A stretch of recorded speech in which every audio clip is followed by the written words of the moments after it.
We are bringing to you right now this panel in which we are discussing the true history, the true story of the Statue of Liberty, enlightening the world. That has been one of the discussions that has been embroiling the United States of America all week. And Reverend Jackson said, you know what, we've got to tell the real story. Amen? So often in American history, as I hand the mic to Reverend Jackson, so often we do not see ourselves in it. Black people do not see ourselves in it. People of color do not see ourselves in it. Women do not see ourselves in it. In fact, when they were finally unveiling the Statue of Liberty, they would only allow 2 women to be there. But they were fighting to get the vote. The vote was decades off for all of us at that time. So Reverend Jackson, we thank you for talking about this copper statue whose face is an African woman. Amen? An African woman. Oh yes, come on. Telling us we can't be beautiful and we're holding a light of liberty unto the world. Amen for that. And so Reverend Jackson, the Statue of Liberty, why did you want to have this discussion today? Last week they were debating about the words of Emma Lazarus' poem when the right wing tried to take out of it its meaning of a commitment to poor people. But the Statue of Liberty is not about the poem, it's about the Statue of Liberty itself. The poem came later. It's not the statue of the poem, the Statue of Liberty. When we were in a struggle to end 246 years of slavery, as we marched some years ago to free South Africa and free Mandela, the Allies marching in France, end slavery in America. Wilberforce in Britain, end slavery in America. When the Civil War was over, slavery was abolished, and the Union was saved. The French abolitionists, I want you to read this in a minute, Santita, gave America a gift. The Statue of Liberty was a gift from France. Emma Lazarus' poem makes it a welcoming for Europeans coming. You're tired, you're poor.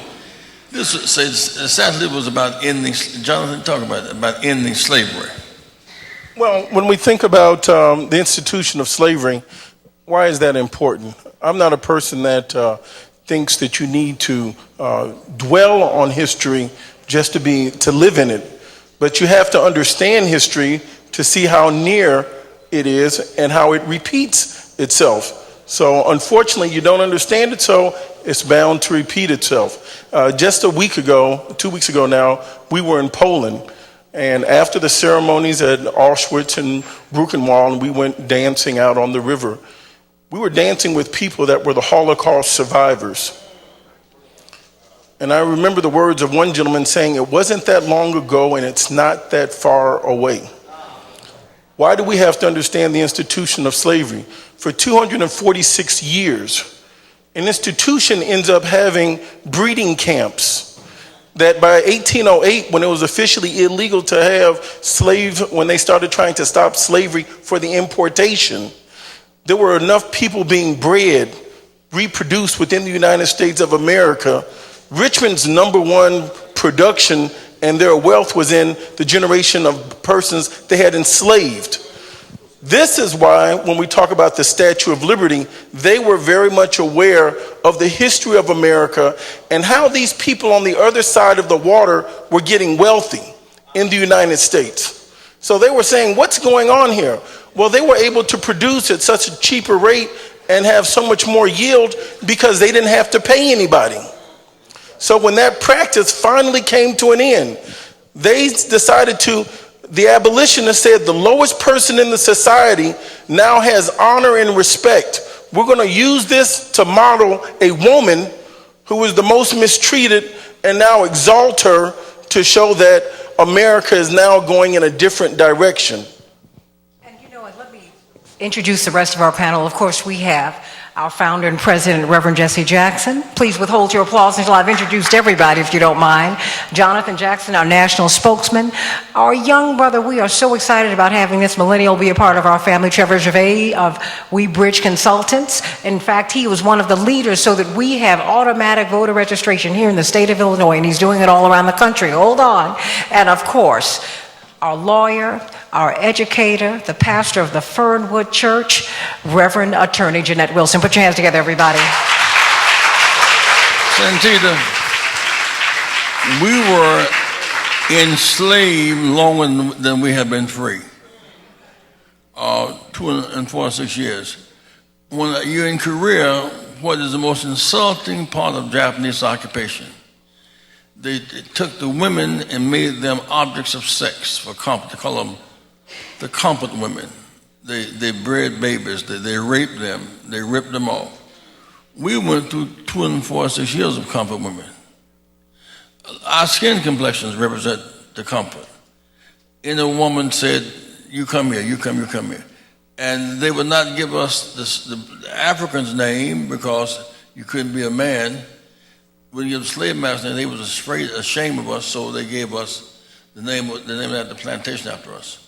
So when you look at the Statue of Liberty, I want Senator to read when the war was over, our freedom allies in France and Britain were marching. A Frenchman of an anti-slavery society, there's a statue on the Seine River in France, a miniature Statue of Liberty. We have a big version. It was about, say the Statue of Liberty was ending slavery symbolically. A woman with shackles and chains on her legs. So while they made the issue last week about the poem. So it's the Statue of Liberty. It was not about the poem. It was about liberty. Janette? Well, you know, and as we bring you on, Trevor Gervais, because so much of our history is hiding in plain sight. When you go to the Statue of Liberty, you see broken chains and shackles at her feet.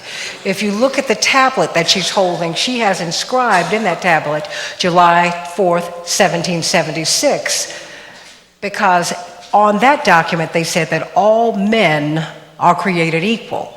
They said at the founding of the Republic, you had not said that. So much of our history is right there, but we have to be the ones to tell our own stories. Stop waiting on CNN, MSNBC, Fox, CBS, ABC, the radio to tell your story. That's why we need your support at this forum, because here we're telling this story. Amen? So let me ask you, Trevor Gervais, why is all of that important? As you listened to the story that was being told, the way it was being framed this week, they were leaving slavery out of it. They were leaving the fact that they would not allow women, they only allowed 2 women to attend the ceremony, and the Statue of Liberty was a woman. Please. And it's not surprising because it's not new. We've seen this over and over again when it's a whitewashing of history. We look back at the founding fathers as the ideals of this country without remembering or choosing to realize that all of them were okay with keeping slavery. All of them. Whether they owned slaves or not, every single person was okay with making a compromise that involved keeping slavery for another 100 years. That's just a fact. When we think of the Statue of Liberty, we frequently think about Lady Liberty holding up that light, but we rarely think about what you mentioned, which is that there is a broken shackle on her leg that is representing the abolition of slavery. This is supposed to be a symbol of a moment, but again, too often we look at that and say, see, that means America is free. That's not what that means. It means that we have an ideal that one day we can get to that place, that we're still making progress towards that, because Reverend Jackson, something that you say over and over, and again, is that the voting rights struggle isn't over. It wasn't something that just happened in the 60s. It's something that you're clearly still fighting for every single day as we try to get automatic voter registration, as we try to end voter purging, where we know right now someone with the last name of Jackson is far more likely to be taken off of the voter registration rolls than someone with the last name of Gervais. That's just a fact of where we live right now. And so I think too often we look at these symbols from our history, we whitewash them, and we say, look at that, we have Lady Liberty, and that means that America is free. It doesn't mean America is free, because for too many people it's not free yet. Amen. Reverend Attorney Wilson, in addition, because you know, African-American women are really at the intersection of racism and sexism. That's a discussion that we oftentimes leave out, that Rosa Parks was the secretary of the state NAACP of Alabama when it was illegal to be a member. But her primary job was investigating the rapes of black women. which were never prosecuted. Having said that, women did not get the right to vote until 1920. And women were blocked from attending the ceremony. They had to get a boat so they could get close to it. Only 2 women were allowed. Is that significant today? Well, I think all of this is significant. When you look at the Statue of Liberty, it's an African woman's image, which says something about women who, as Reverend says, were comfort women who were abused throughout slavery and since slavery and still marginalized. Women still make less than men. Women are still, did not get the right to vote until we got the right to vote. So the interesting thing about the symbolism of the statue, she's holding the law in her hand, in one hand. And so there's this idea that we must fight to make the law, which was not the Constitution, it was the Declaration of Independence then. We have to embody those ideals. And here we look, we honored Mr. Hinton today. Many of you don't know he was almost lynched. He survived the lynching that we often read about. Here's a man that made it all the way north. And when we look at the broken chain, we think about slavery has ended, and yet we look at the new slavery. And that is the prison industrial complex where more black men and now increasingly more black women are there. So when you think about this woman who's on Wall Street, which Jonathan knows a lot more about than I do, they erected it where we were sold. And it has awful symbolism for us. And we need to know the real story. It's not about a poem. It is about a life, a journey of a people towards freedom that we've not yet reached. Santita, the significance of this is about liberty. You know, we're written out of the story. Just for example, when you did the July 4th, 1776, all white men. You have Mr. Lincoln, Mr. Benjamin Franklin, Jefferson, all that crowd. 157 years of slaveocracy preceded democracy, where only white men controlled everybody. And so we prepared the table and couldn't come to the banquet. Cotton was the most valuable product in the Western world. We made cotton king. Cotton was the staple that's propped up the industry of American textiles and France and Britain. And French wealthy people and British wealthy didn't want slavery then. They were benefiting from slavery because of that connection. Now, when the anti-slavery abolitionist crowd was marching, they gave that, I would say they gave the gift to end slavery to America. Now, when you look at it now, it's like a white woman welcoming Europeans. Statue of Liberty is not about the poem. The poem could have been written by Langston Hughes. So the poem was discussed last week because a right-winger tried to take out 2 words to make it a statue of liberty for the wealthy and not the poor. So the issue is not about, John, is not about the words of the poem. The statute itself was a gift, 246 years of slavery. Well, correct. And we have to get the whole picture.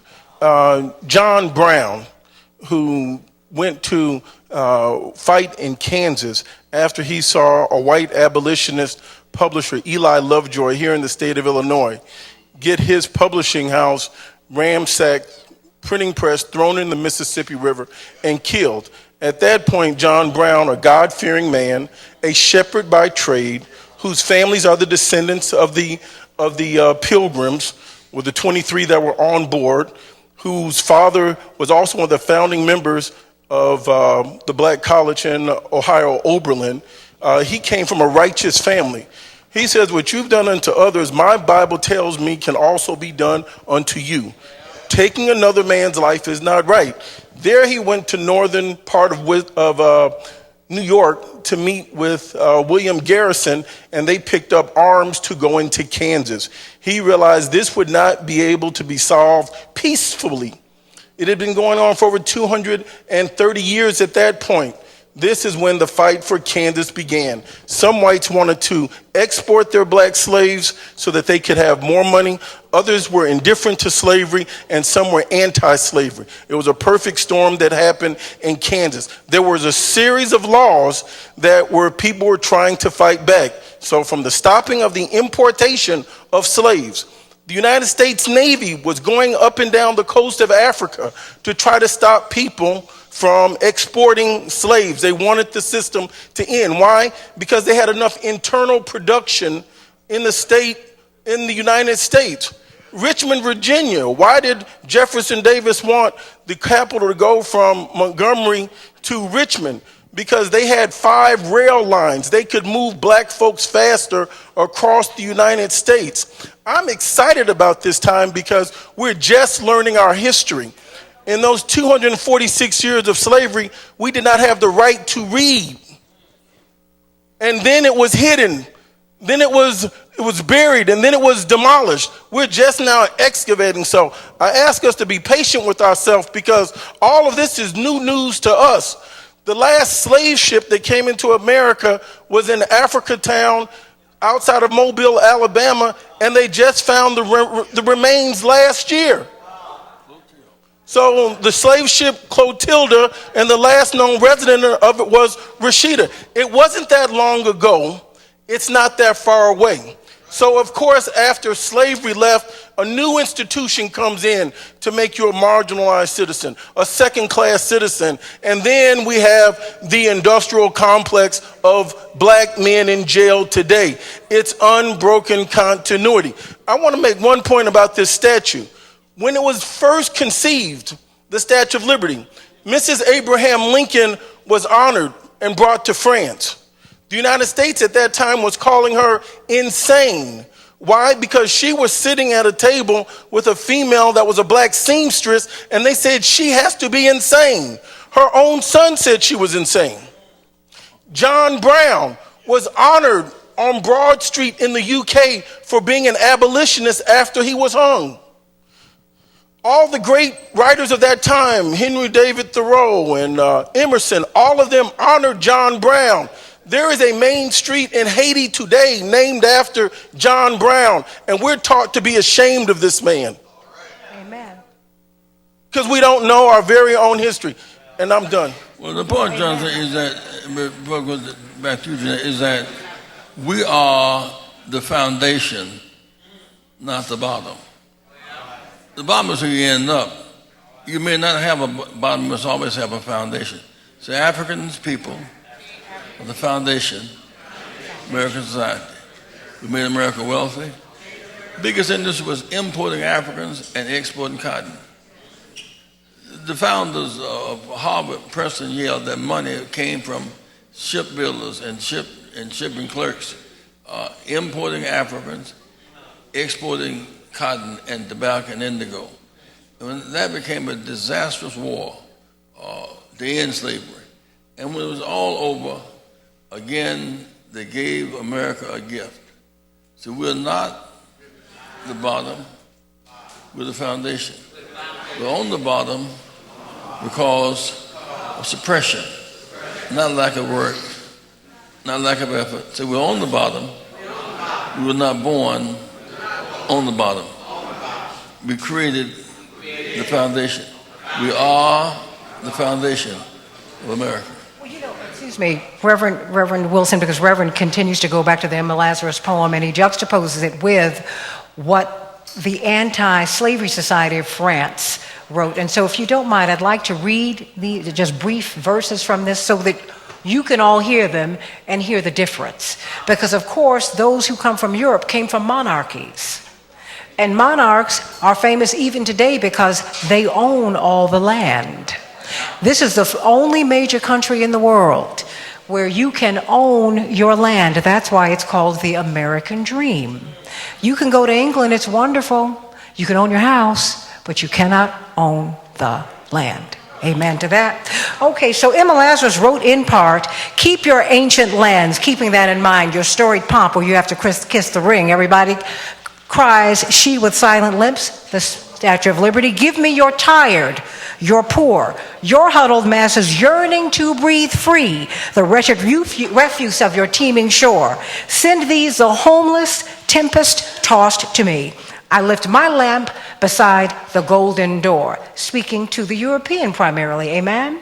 But this is what the National Society, French Anti-Slavery Society wrote. They said this, quote, with the abolition of slavery and the Union's victory in the Civil War in 1865, the wishes of freedom and democracy were turning into a reality in the United States. In order to honor these achievements, the French Anti-Slavery Society proposed that a gift be built for the United States on behalf of France.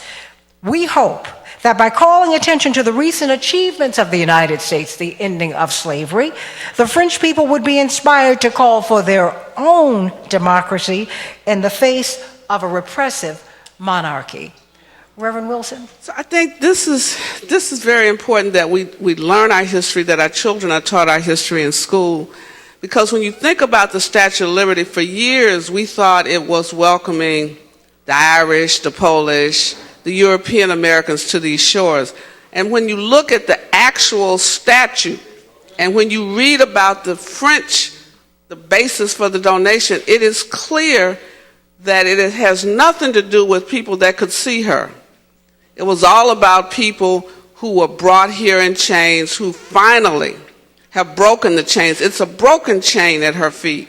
And then when you think about that law that she's upholding, holding in one hand, that is the law that we have to fight for, that we have to constantly lift up. Every time you turn around, particularly in this administration, I'm very pleased that we are now challenged to see America for who America really is. And the law, the rule of law is now being challenged every single day. Yes, sir. It's not about our history, it's about the history.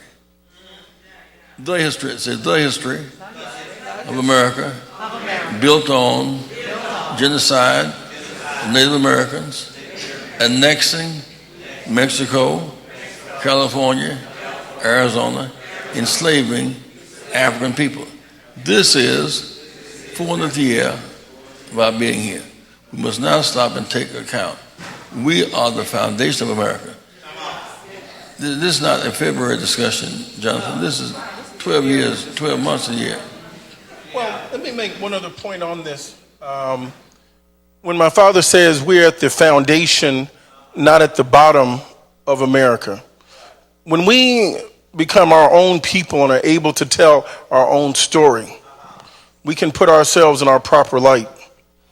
That these weren't slaves that were picked up on the west part of Africa.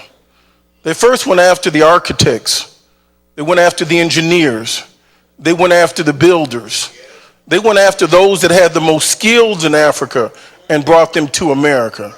These weren't docile people that had no minds and no culture and no history. So we can't blanket people to say they were slaves and worthless and they were made into something. No, they had a history and an identity there. But then in order to make slavery work here, you have to first change a person's name. You have to cut them off from their history. You have to show them, you have to have an intersection of bad theology and law to let them feel less than a person in the eyes of God. You have to break up their families and separate them, and you have to enforce a law that says your children cannot learn. Fast forward today so we don't get lost in history. When we hear about our schools are underfunded, slavery is still in effect. When we see our images defiled, slavery is still in effect. When you hear the radio station calling us out of our names, those pimps and prostitutes that are saying those words to put our people down are perpetuating slavery. Our children can't feel good about themselves hearing all these negative terms about their mothers, fathers, brothers, and sisters. We have a World War veteran here that was almost lynched in America, fighting for the principles of democracy abroad and having to come back and stand behind someone else again. Mr. Benton, we love and appreciate you, sir. We honor D-Day. Trump went to the Normandy, and to honor the fact that the Americans beat the Nazis, and France got the right to vote in 45. We got the right to vote in 65. Our day is S Day, Selma. Not Normandy. Say Normandy freed France. S Day freed. When the foundation, if you have the third, Paul, if you had the third-story building and a swift wind blew and blew the roof off, only the penthouse would be shook up. But the foundation shakes, everything is in trouble. Now, what am I saying? Say blacks got the right to vote, 1965, first time, 85 years. White women could not serve on juries in 1965. 18-year-olds were serving in Vietnam, could not vote. You couldn't vote on college campuses. You couldn't vote bilingually. So really Selma said the majority of Americans were freed in Selma. Democracy, America begins in Selma, not in Normandy, Santita. Amen. And we only have about 3.5 minutes left, and I found the poem that you'd wanted me to read by Langston Hughes, but I'd like to get about 20 seconds, 30 seconds from each one of you to close this out. First you, Reverend Wilson, and we'll be joining you at Fernwood tomorrow morning at 9:30 in the morning, please. I just think we have to remember the fight continues, the struggle for freedom. She's holding the torch, but to keep the light going, we must know history, but we also must fight every day for our freedom. We're not yet free. I think we have to fundamentally change the way that schools teach our history. Slavery did not start in 1619 when the first boat of slaves came to the continental U.S. That Europe has benefited from the system for generations before that ever happened. There's no way that 1619 was when it started, and it hasn't ended yet because right now kids are in cages in our country. And this being the 400th year of Africans in the America, when you hear silence from the Queen of England, when you hear silence from the President of the United States, they don't want us to know our own history. And the ideal of picking up a black woman that had been so beaten down for so long and to make her the Statue of Liberty, it was a gift to acknowledge our pain and our suffering. Sex slavery was wrong in the Americas then. Sex slavery was wrong in Korea in the 1930s and 40s. And sex slavery is wrong with Robert Kraft of the New England Patriots and with Epstein and all of his buddies in America today. Senator, I want to make one thing. We're not discussing our history, we're discussing America's history. America's history is our history. Our history is American history. America, as we know it today, has roots in 1619, 400 years ago. Yes. We made America a wealthy colony. That colony broke away from Britain. Declaration of Independence is a banquet.